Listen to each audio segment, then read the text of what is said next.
les principes de la louange. Il y a quelques semaines déjà, quelques jours exactement, amen, il y a quelques jours exactement, nous avons commencé le mois avec le thème de la louange. Je voudrais inviter les musiciens, à part le pianiste, de vous asseoir ici devant. Merci à tous les musiciens. Que Dieu vous bénisse. Alléluia. Nous allons prier avant de commencer. Je nous demande de rester attentifs à la parole du Seigneur, car le Seigneur veut t'appeler maintenant encore à aller à une autre dimension par rapport à ce thème. Alléluia.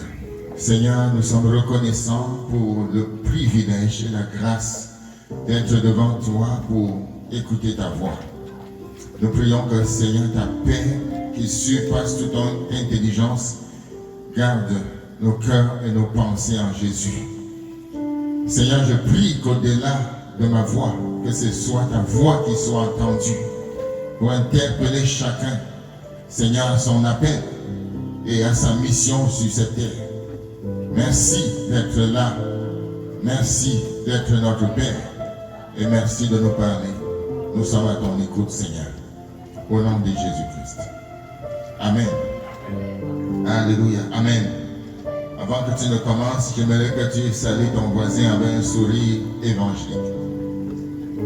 Salue ton voisin avec un sourire évangélique. J'allais dire angélique aussi. Gloire au Seigneur. Bien-aimés, nous parlons toujours de la louange. La louange, c'est une arme puissante que Dieu a mise dans la main de ceux-là qui sont rachetés. Je reprends. La louange est une arme puissante que Dieu a déposée dans les mains de ceux qui sont rachetés. C'est une arme redoutable. S'il y a des armes que nous devons utiliser dans le combat spirituel, dans la marche chrétienne, je mets la louange au top des tops. Amen. Elle est la plus difficile à manipuler, mais elle est la plus efficace dans ce qu'elle peut atteindre comme objectif. Et la louange a toute sa place dans un monde troublé. Actuellement, beaucoup de choses se passent dans le monde entier. Mais la parole de Dieu nous dit qu'il n'y a rien de nouveau sous le soleil. Ceux qui lisent la parole de Dieu ne sont pas étonnés. Ils ne sont pas étonnés pourquoi? Parce que Dieu n'est jamais surpris par ce qui arrive sur la terre. Dieu ne se réveille pas et dit, oh, j'étais où pour que telle chose se passe? Il est toujours en avant-garde. Il n'est jamais surpris. Amen. C'est les hommes qui sont surpris. Et la louange, donc, qui est le fait de reconnaître les qualités d'une personne, d'une chose. C'est le fait de relever. C'est le fait d'exalter. C'est le fait de mettre en exergue les mérites d'une personne. Et dans notre cas d'espèce, c'est le fait de vanter les mérites de Dieu. Louer Dieu, c'est reconnaître ses bienfaits dans nos vies. Il y a tous ces termes-là qui concourent au même objectif, la louange, les actions de grâce, l'adoration, avec quelques différences près. Mais le terme de louange dans la Bible sert à décrire le privilège que toi et moi nous avons. C'est un privilège, en tant qu'enfant, en tant que croyant, de pouvoir venir auprès du Seigneur et de l'adorer et de le louer. Nous avons un Dieu digne, bien-aimé. Il est digne de notre adoration. Il est digne qu'on le célèbre. Il est digne qu'on lui donne toute la gloire. Il est digne, notre Seigneur Jésus, celui qui est assis sur le trône, est digne de recevoir notre culte d'adoration. Bien-aimé, alors que la gratitude est la gratitude est quelque chose d'un peu plus individuel qui nous amène à reconnaître les bienfaits de Dieu, les bienfaits qu'il accomplit dans nos vies. La louange ou les actions de grâce, tout en reconnaissant aussi les bienfaits de Dieu dans nos vies, la louange embrasse les perfections divines et les proclame. La gratitude, nous sommes dans une relation un peu plus personnelle avec Dieu, mais la louange vient englober toutes les perfections, tout ce que Dieu a fait, aussi bien pour toi, pour les autres, pour les familles, pour les nations. Et nous donnons l'honneur de proclamer ces perfections-là. La Bible nous montre que nous pouvons louer Dieu continuellement et que nous devons louer Dieu continuellement. Par exemple, dans le Psaume 30, le verset 12, la Bible dit, tu as changé, amen, tu as changé ma plainte en danse de joie. Amen. Tu m'as ôté mon vêtement de deuil. Amen. Tu l'as remplacé par un habit de fête. Amen. Vous voyez ça? Le psalmiste, il y a quelque chose qui s'est passé. Et il veut continuellement adorer le Seigneur. Il dit, tu as changé ma plainte. Est-ce que Dieu est le seul qui peut changer ta plainte en action de grâce? Bien aimé, il est capable de le faire. Il ôte le vêtement de deuil et il le remplace par un vêtement de fête. Par un vêtement de fête.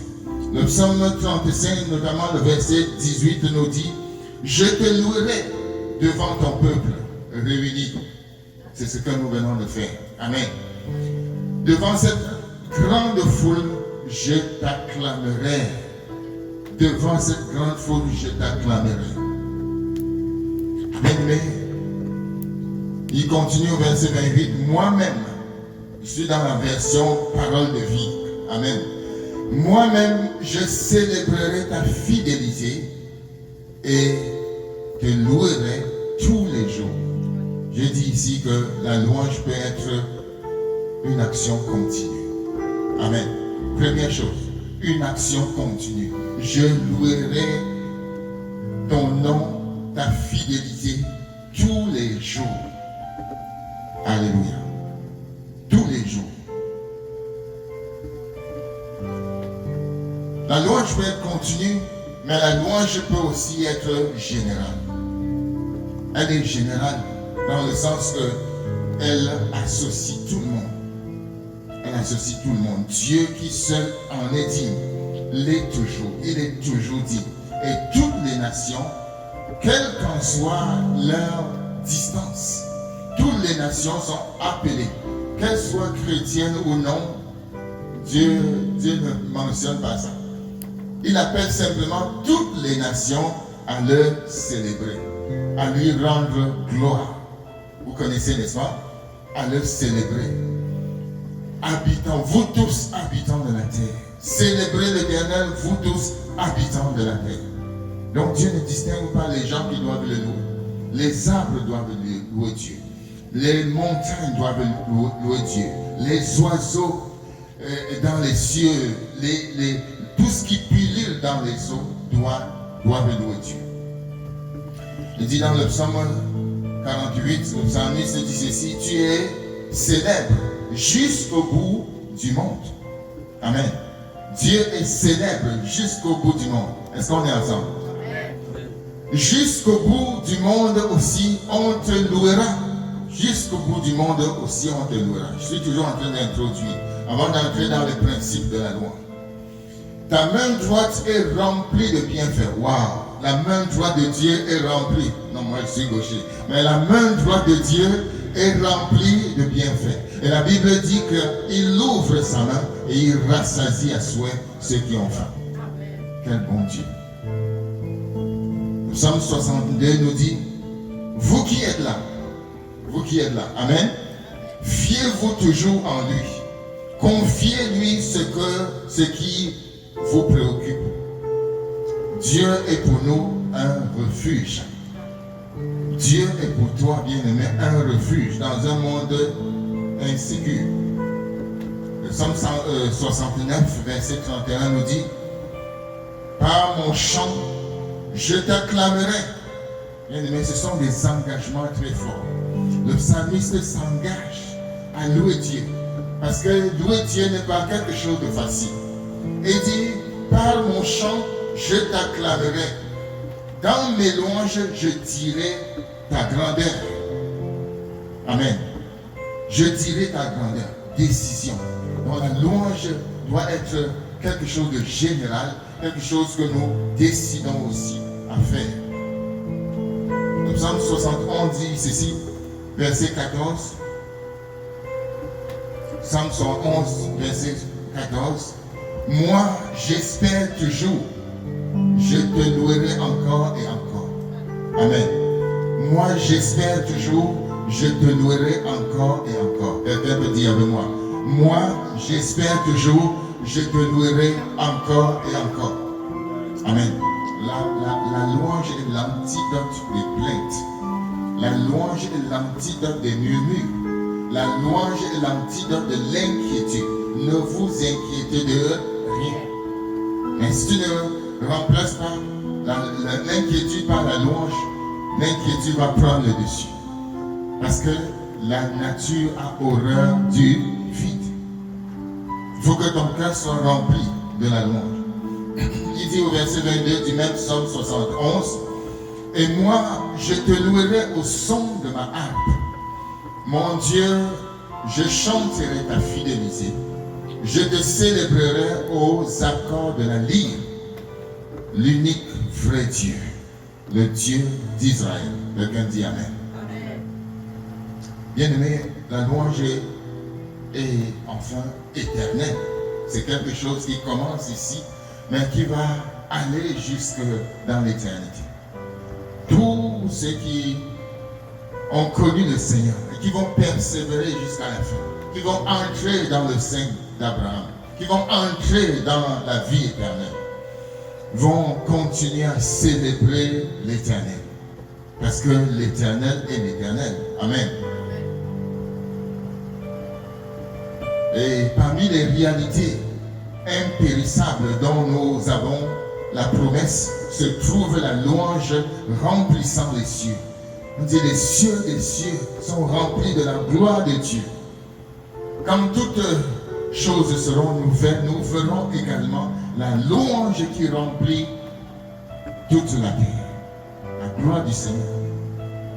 Matthieu chapitre 6, verset 13 nous dit, c'est la prière. Vous connaissez la prière dominicale ou la prière, on appelle ça quoi? La prière sacerdotale.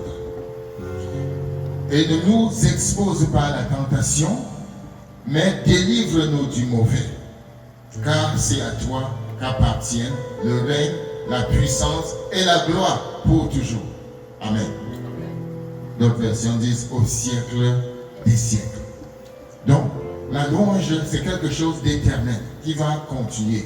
La Bible dit, ils chantèrent ensuite les psaumes de la fête, puis ils s'en allèrent au mont des Oliviers. Vous voyez, le Seigneur a été accompagné au mont des Oliviers, là où il devait être éprouvé par la louange.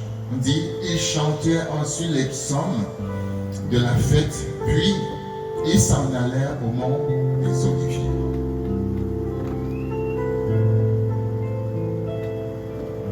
La parole de Dieu nous montre que la gloire de Dieu remplit toutes choses. C'est donc important de s'arrêter un instant et se poser la question, comment fonctionne la louange? Autrement dit, quels sont les principes de la louange? Je vais en énumérer rapidement 7 principes de la louange. Si vous prenez des notes, vous pouvez les prendre. Il y a beaucoup d'enfants de Dieu qui n'expérimentent pas la puissance de Dieu, tout simplement parce qu'ils ne comprennent pas les principes révélés dans la parole de Dieu. On limite la louange à simplement chanter. Mais il y a une puissance dans la louange, bien-aimé. Il y a quelque chose de merveilleux, de miraculeux dans la louange. Et ce que je m'apprête à nous montrer ou à nous rappeler, à la plupart d'entre nous, à nous rappeler, c'est que je voudrais amener chacun à activer ou bien voir comment activer la puissance de Dieu dans notre vie au travers de la louange, au travers d'une vie de louange. Car il faut que notre louange puisse avoir son effet.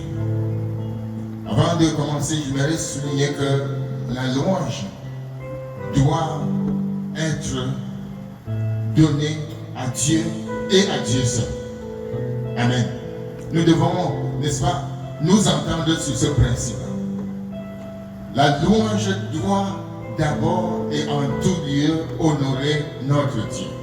C'est vrai qu'il y a un aspect émotionnel, un aspect qui nous fait du bien naturellement et qui satisfait notre âme. Ça, c'est le bienfait de la louange dans notre vie. Parce que lorsque vous louez le Seigneur, il y a comme des choses qui sont activées, et même au niveau de notre constitution, au niveau de notre cerveau, parce que la musique a un rôle important à jouer dans le cerveau. La musique apporte notamment aussi bien la bonne humeur que la mauvaise humeur, dépendamment de quel genre de musique nous écoutons. Et la louange, la musique qui accompagne la louange donc, peut faire beaucoup dans notre vie personnelle. Mais avant tout, nous en tant qu'adorateurs, nous en tant que louangeurs, si vous permettez l'expression, nous devons savoir que tout ce que nous faisons doit être pour la gloire de Dieu. Que nous sommes en train de jouer à la guitare, c'est pour la gloire de Dieu. Que nous sommes en train d'entonner un chant, c'est pour la gloire de Dieu. Lorsque j'ai les yeux fermés, ce n'est que Jésus que je dois voir. Amen. Jésus et Jésus seul doit être couronné. Que moi je me fasse, que je diminue, mais que lui il grandisse. Car il dit, lorsque le Fils de l'homme sera élevé, il attirera les âmes à lui. C'est quand Jésus est élevé que les gens sont sauvés.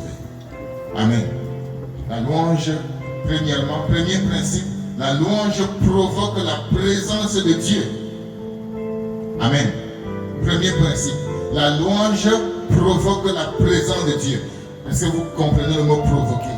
C'est-à-dire que dans une atmosphère où tout est chaotique, où tout est triste, la louange va provoquer la présence de Dieu.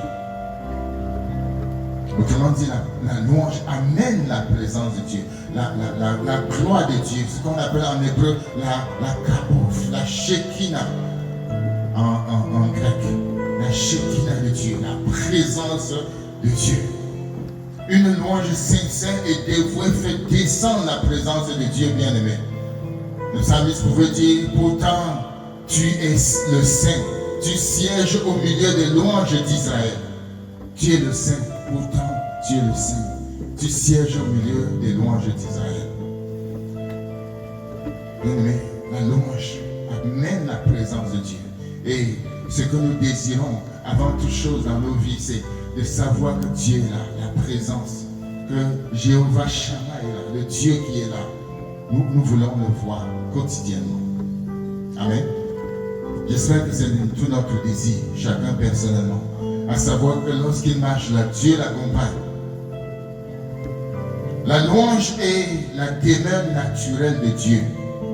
Si tu cherches la demeure naturelle de Dieu, c'est dans la louange. La louange est la demeure naturelle de Dieu.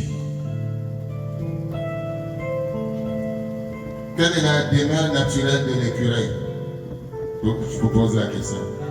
L'arbre, peut-être, je ne sais pas très bien, ou le trou. Mais la demeure naturelle de Dieu, c'est la louange. Tu veux voir Dieu, change de cantique.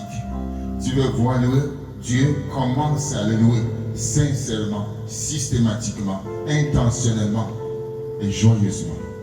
Si tu veux voir Dieu. C'est comme les mathématiques. Quand tu commences à louer Dieu avec un cœur sincère, Dieu descend. Il n'attend plus. La louange est la demeure naturelle de Dieu. Bien aimé, deuxième principe, la louange fera taire, s'il vous plaît, fermez l'écran, s'il vous plaît. La louange fera taire. Alléluia. La louange fera taire l'ennemi de nos âmes. La louange va fermer la bouche de tes ennemis. Tu ne peux pas fermer la bouche de l'ennemi facilement. Mais la louange va taire la bouche de l'ennemi. Alléluia. La Bible dit dans le psaume 8 que nous venons de lire, merci pour ce passage, le psaume 8, verset 2 notamment, nous dit par la bouche des enfants et de ceux qui sont à la mamelle, tu as fondé ta force pour confondre tes adversaires, pour imposer silence à l'ennemi et au vindicatif. Amen.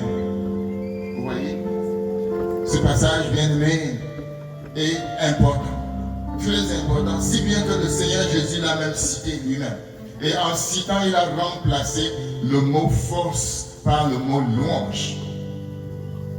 La Bible dit, nous sommes dans Matthieu 21, verset 16, Jésus dit, n'avez-vous pas lu ces paroles? Tu as tiré tes louanges, vous voyez, il remplace la force dans notre version, tes louanges de la bouche des enfants et de ceux qui sont à la mamelle. Et s'il y a quelqu'un qui comprend mieux la parole, c'est le Seigneur Jésus. Il y a la force, il y a une puissance dans la loi. Bien-aimés, nos ennemis entrent dans de sérieux problèmes lorsque nous appuyons sur le bouton de la louange, sur l'accélérateur de la louange. Ils entrent littéralement dans les problèmes. Veux-tu semer du trouble dans le camp de l'ennemi? Active le principe, ce principe-ci, la louange. Le psaume 68 dit quoi? Il nous dit que lorsque la louange est activée, les ennemis sont dispersés et ils se mettent à fuir. Psaume 68, verset 1, vous connaissez? Quelqu'un peut nous lire le psaume 68, verset 1. Psaume 68, verset 1. Est-ce qu'on est ensemble? Est-ce qu'on est ensemble? Psaume 68, verset 1. Dieu se lève, ses ennemis se dispersent et ses adversaires fuient devant sa face. Amen. Merci beaucoup. Oh, il y a quelque chose de très important dans ce verset. Dieu ne se lève jamais tant que toi tu ne te lèves pas. Amen.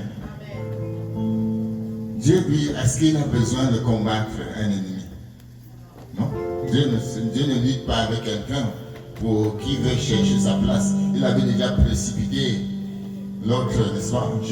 Je voyais Satan tomber du ciel comme un éclair. C'était déjà accompli. Donc Dieu, lui, il est assis sur son trône. Il attend seulement que nous nous approchons de lui. Il y a des gens qui attendent que Dieu vienne. Dieu dit, mais moi j'attends que tu viennes. Amen. Et quand tu commences donc à appuyer sur le bouton de la louange, Dieu se lève. Alléluia. Dieu se lève. Et la conséquence c'est quoi? Ses ennemis se dispersent. Et quand on parle d'ennemis, il ne s'agit pas de gens avec des cornes, avec des haillons, avec ils sont méchants, avec des crocs et puis avec des ongles. Comme, non, il ne s'agit pas de cette image très fantastique. Les ennemis, c'est d'abord les ennemis de la pensée. Il y a des pensées noires qui viennent souvent t'assaillir. Amen. Il y a des pensées impures qui peuvent venir t'embarrasser. Il y a des pensées de suicide même qui peuvent monter du cœur des hommes. Il y a des pensées de découragement. Ce sont des ennemis de notre progrès. Ce sont des ennemis. Il y a des pensées de critique, des pensées de contestation, de rébellion à l'égard de Dieu. La colère peut monter des cœurs des hommes contre le Seigneur. Il y a tous ces ennemis-là. Ce ne sont pas d'abord des ennemis extérieurs, ce sont des ennemis intérieurs. Ils ne veulent pas notre épanouissement, ils veulent voler ta joie, bien-aimé. Ils veulent voler ta joie pour que tu ne sois pas cette créature merveilleuse dont on a parlé tout à l'heure.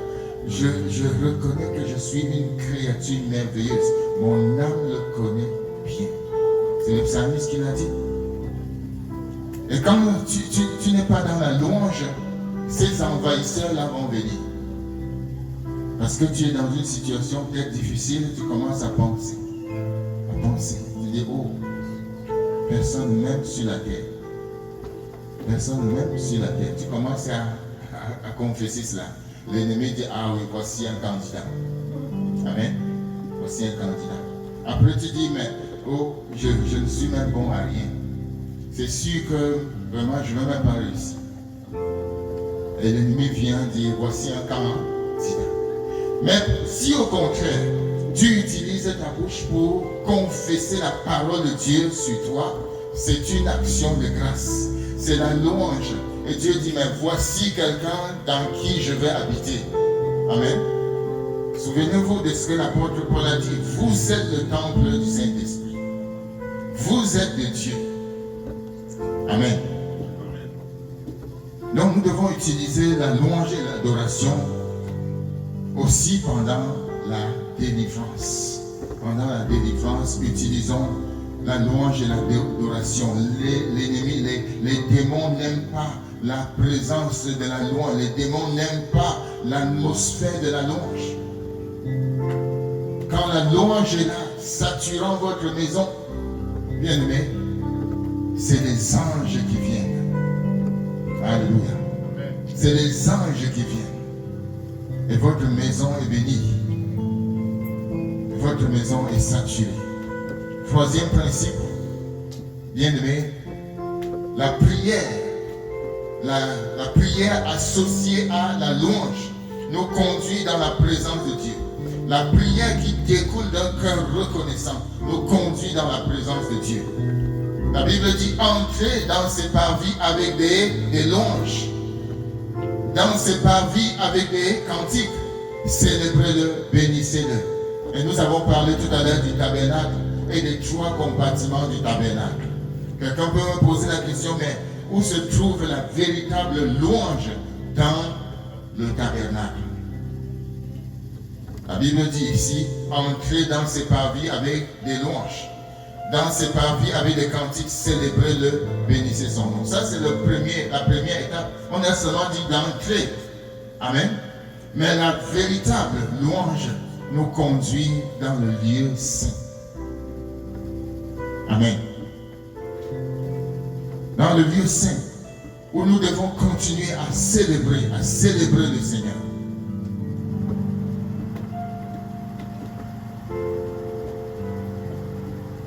Donc, et dans tout cela, il y a quelque chose à mettre en évidence. C'est notre cœur. Le cœur est l'instrument par lequel Dieu passe.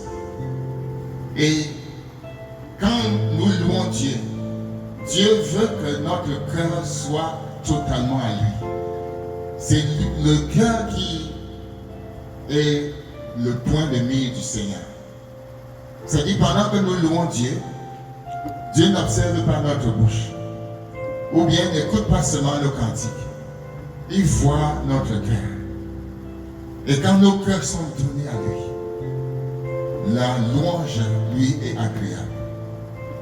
Donc, lorsque nous louons Dieu, ne soyons pas loin, bien-aimés. Soyons connectés au Seigneur. Soyons connectés à lui. Quatrième principe, la reconnaissance est la fondation de la louange véritable. Donc, lorsque nous louons Dieu avec reconnaissance, c'est la fondation, la reconnaissance est la fondation d'une louange véritable. L'action de grâce annonce toujours une louange pure. Il est bon de louer l'Éternel, nous dit le psalmiste. Il est bon de louer l'Éternel. De le célébrer ton nom, ô très haut. 192, verset 2. Donc un cœur ingrat ne peut pas louer Dieu.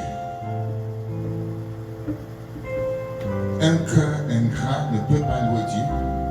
Un cœur ingrat va toujours s'éloigner de Dieu.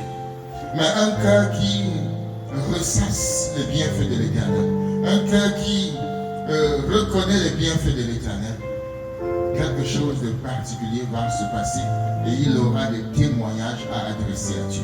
Le psalmiste dit quoi? Mon âme bénit l'Éternel et n'oublie aucun de ses bienfaits. Mon âme bénit l'Éternel. Ici, l'expression âme et l'expression cœur sont la même racine. Le cœur ici, ce n'est pas le cœur physique, c'est en fait notre âme, le centre de nos émotions. Amen. Là où tout doit partir à la gloire de Dieu. Amen. Notre cœur, bien-aimé, doit être nourri et entretenu. Le proverbe dit, nous devons garder notre cœur plus que toute chose. Donc il ne doit pas être contaminé. Sinon il ne sera pas capable de louer Dieu. Lorsque tout va mal, bien-aimé, ouvre ton cantique. Lorsque les choses ne vont pas dans le sens que tu veux, ouvre ton cantique. Lorsque tu es déçu par les hommes, ouvre ton cantique. Lorsque tu es même malade, ouvre ton cantique. Commence à célébrer le Seigneur. Alléluia. Commence à louer Dieu. La Bible dit, réjouissez-vous toujours. Réjouissez-vous dans le Seigneur. Je le répète, réjouissez-vous. Philippiens 4:4. Lorsque tout va mal, bien-aimé, je ne peux rien faire d'autre. Parce que la Bible dit que la colère de l'homme n'accomplit pas la justice de Dieu. Donc, mieux vaut toi prendre ton cantique, commencer à célébrer le Seigneur et l'attendre dans sa présence jusqu'à ce que sa main soit ouverte pour toi. Parce que toutes les autres choses que tu feras vont contribuer simplement à ralentir l'intervention de Dieu dans ta vie. Alors que si tu es dans la louange, tu le célèbres, tu dis merci Seigneur pour cette situation. Merci parce que je sais que tu es au courant, tu es conscient de ma vie, car tu connais les projets que tu as formés sur moi. Projets de bonheur et non de malheur, un avenir plein d'espérance. Tu restes dans l'espérance de Dieu. Amen. Bien-aimé, dans Philippiens, nous voyons que le mot joie est cité 17 fois. Dans Philippiens, 17 fois. Donc c'est possible de louer Dieu en toutes circonstances. Paul a écrit l'épître aux Philippiens étant en prison, nous savons. Nous avons parlé de ça la dernière fois. Il était en prison, emprisonné parce qu'il voulait servir le Seigneur. Et on appelle le livre même de Philippiens l'épître de la joie. L'épître de la joie. Mais il a écrit étant en prison. Vous voyez, une contradiction, mais une bonne contradiction. Parce que dans la prison, il ne s'est pas laissé abattre. Mais il a activé, il a appuyé sur le bouton de la louange. Bien-aimé, sixième principe, il existe un esprit de louange. Amen. Il existe un esprit de louange. Comme il en existe un esprit anti-louange, il existe un esprit de louange. Et l'un des ministères du Saint-Esprit, c'est de donner aux enfants de Dieu, c'est de donner aux croyants cet esprit de louange. De leur donner le pouvoir d'offrir à Dieu l'adoration et la louange qui soit agréable à Dieu. Demande l'esprit de louange et le Seigneur te le donnera. Amen. Il y a beaucoup de choses que nous demandons, mais je ne sais pas si tu t'es déjà arrêté une fois, tu as dit Seigneur, donne-moi un esprit de louange. Ce qu'il a déjà fait. Alléluia. Bien-aimé, fais-le maintenant, fais-le vite. L'esprit de louange. Tout s'en va vers peut-être la catastrophe. Mais celui qui va passer du temps dans la louange traversera les déserts. Car si tu traverses le feu ne te consumera pas. Si tu traverses les eaux ne te submergeront pas. Mais fais-le dans la louange, tu verras. Amen. Fais-le dans la louange. Vous voyez, Jésus a annoncé des choses mais avant que ça arrive.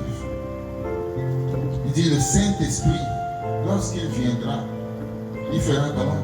Lorsqu'il viendra, il demeurera avec vous. Il vous conduira dans toute la vérité. Il me glorifiera.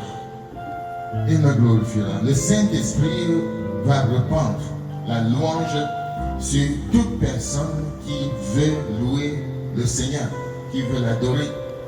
Il va répandre son esprit sur eux. Es-tu prêt à te laisser envahis, saturés par l'esprit de louange. Ceux qui l'ont expérimenté peuvent en témoigner. Il est important de changer de vêtements et de se revêtir du vêtement de louange. Et c'est le Saint-Esprit qui peut l'accorder. Afin que, en toutes circonstances, tu dises, Seigneur, je t'appartiens, je ne m'appartiens plus. Et je peux te louer en toute situation. L'Esprit du Seigneur, l'Éternel, nous disait la parole, l'Esprit du Seigneur, l'Éternel est sur moi. Ésaïe chapitre 61, versets 1 et 3. L'Esprit du Seigneur, l'Éternel est sur moi. Pour leur donner un diadème au lieu de la cendre. Vous voyez? Comment dire un esprit de louange au lieu de la cendre. La cendre symbolise le deuil. Une huile de joie au lieu du deuil. Un vêtement de louange au lieu d'un esprit abattu. Dieu ne veut pas que nous marchions la tête courbée, abattue, mais que nous marchions dans l'abondance du cœur, parce que nous sommes remplis de la gloire de Dieu. Tout type de louange, cependant, n'est pas acceptable, bien-aimé. Je termine. Tout type de louange n'est pas acceptable. Ça, c'est le dernier principe. Ce n'est pas toute sorte de louange qui agrée à Dieu. La parole de Dieu nous enseigne que la louange ou le fruit de nos lèvres est un sacrifice. Dieu accepte-t-il tout type de louange? Réponse non. Ce n'est pas simplement parce que j'ouvre ma bouche et que je chante que Dieu accepte ma louange. Le genre de louange qui bouge Dieu, qui émeut Dieu, doit venir d'un vase consacré. Amen, je reprends. Le genre de louange qui bouge Dieu, qui émeut Dieu, doit venir d'un vase consacré. Alléluia. Le Seigneur dit, offrez-vous donc comme un sacrifice vivant, saint, agréable à Dieu, ce qui sera de votre part un culte raisonnable.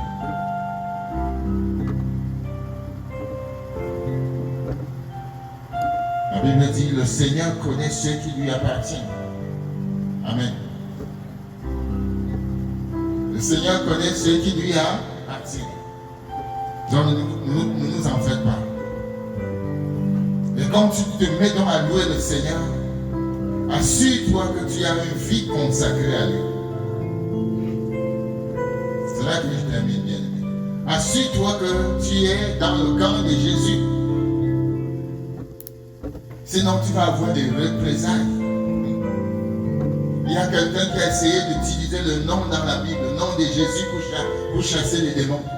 Parce qu'il n'était pas dans le camp de Dieu, il a eu des représailles. Vous connaissez l'histoire. Les fils de Séba. Ils ont vu Paul en train de faire des miracles. C'est Pierre ou Paul? De Paul. Ils voyaient que l'Esprit de Dieu était en opération dans la vie de Paul. Ils ont dit, mais on peut aussi essayer. Et ils ont utilisé la puissance de Dieu par procuration. Dis à quelqu'un, attention à la procuration.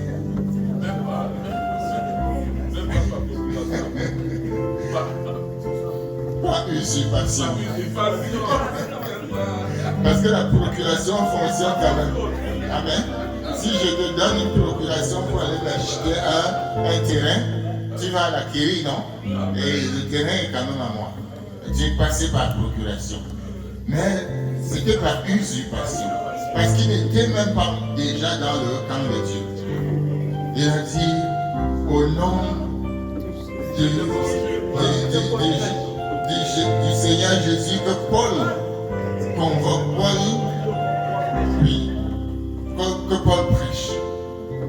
Et directement, il a été envahi. Il a été bien tabassé, fouetté.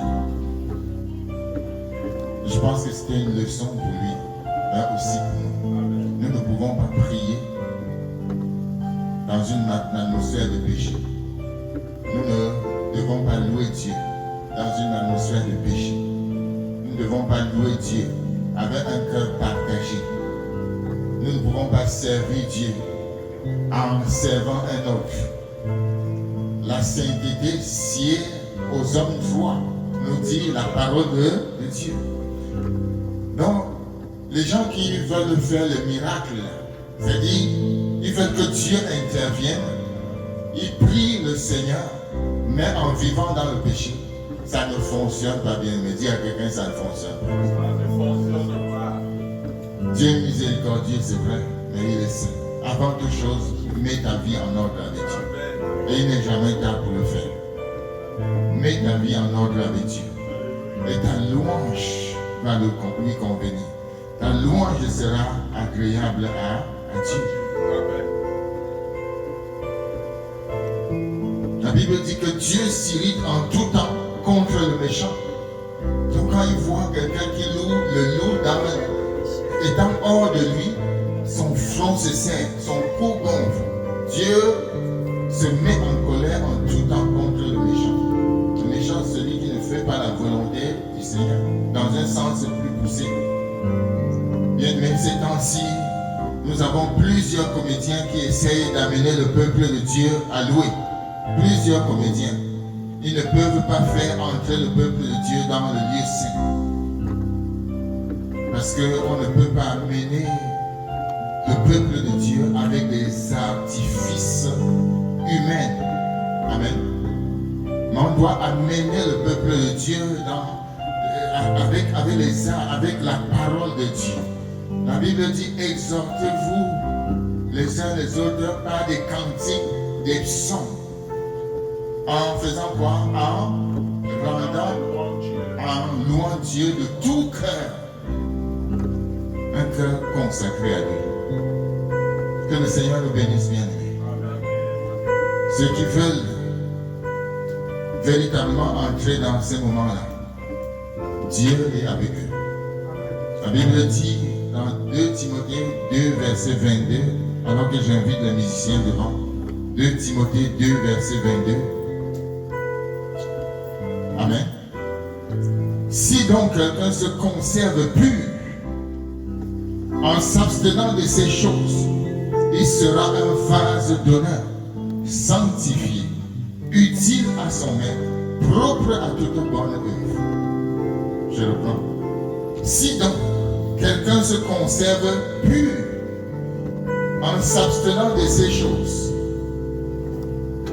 il sera un vase d'honneur, sanctifié, utile à son maître. Veux-tu être utile au maître? Amen. Propre à toute bonne œuvre? Amen. Bien-aimé, tu connais la solution. Alléluia.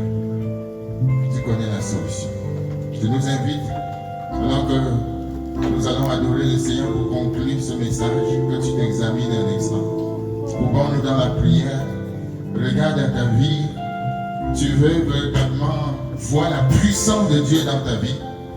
Bien-aimé, que ton cœur soit à lui, que ta vie soit à lui. Et si tu ne connais pas encore Jésus, si tu n'as pas encore donné ta vie à Jésus, tu peux simplement dire en ce moment, là où tu es, dans ton cœur, Seigneur Jésus, aie pitié de moi, aie compassion de moi, et pardonne-moi toutes mes fautes et mon ignorance.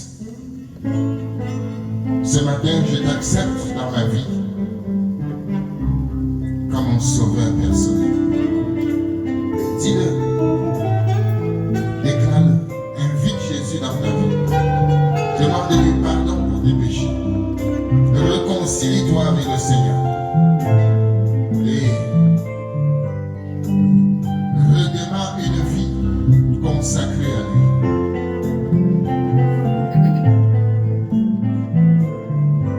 Le Seigneur est fidèle et dit qu'il ne mettra pas dehors celui qui vient à lui. Tu peux venir au Seigneur maintenant, par la foi. Merci Seigneur pour ta grâce.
Seigneur et le glorifier, que ton cœur soit à lui.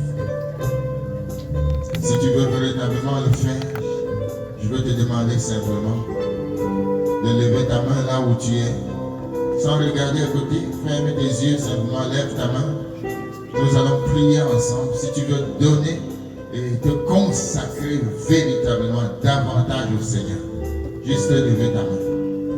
Seigneur notre Père et notre Dieu, je te remercie pour tous ceux, Seigneur Dieu des cieux, qui ce matin ont entendu ta voix et veulent vivre la vie de résurrection, la vie de puissance, la vie de sainteté, la vie de Christ. Seigneur, tu nous as appelés des ténèbres à la lumière. La Bible dit que nous sommes les enfants de lumière, que nous sommes le sel de la terre, que nous sommes la lumière du monde. C'est pourquoi je prie au Dieu des cieux, que ton esprit de puissance, ton esprit de feu, puisse nettoyer complètement ce qui dans nos cœurs ne te glorifie pas. Dans le nom de Jésus. Et que Père, tu mettes en nous l'esprit de louange pour que nous puissions t'adorer en tout temps. Pour que nous t'adorions, Seigneur, de façon continue. Pour que nous t'adorions, ô Dieu, à temps et à contre-temps. Merci pour tes serviteurs, pour chacun de nous. Merci pour ton Église. Merci pour le vêtement de deuil, de tristesse, d'angoisse, de peur que tu ôtes de chacun de nous. Et merci de nous revêtir du manteau de joie et de nous accorder la grâce de t'honorer en tout temps. Que ton nom soit béni, que ton nom soit célébré. Nous avons Jésus, nous avons la puissance, nous avons la vie. Que son nom soit béni. Bien-aimés, que Dieu vous bénisse. Bon dimanche à tous.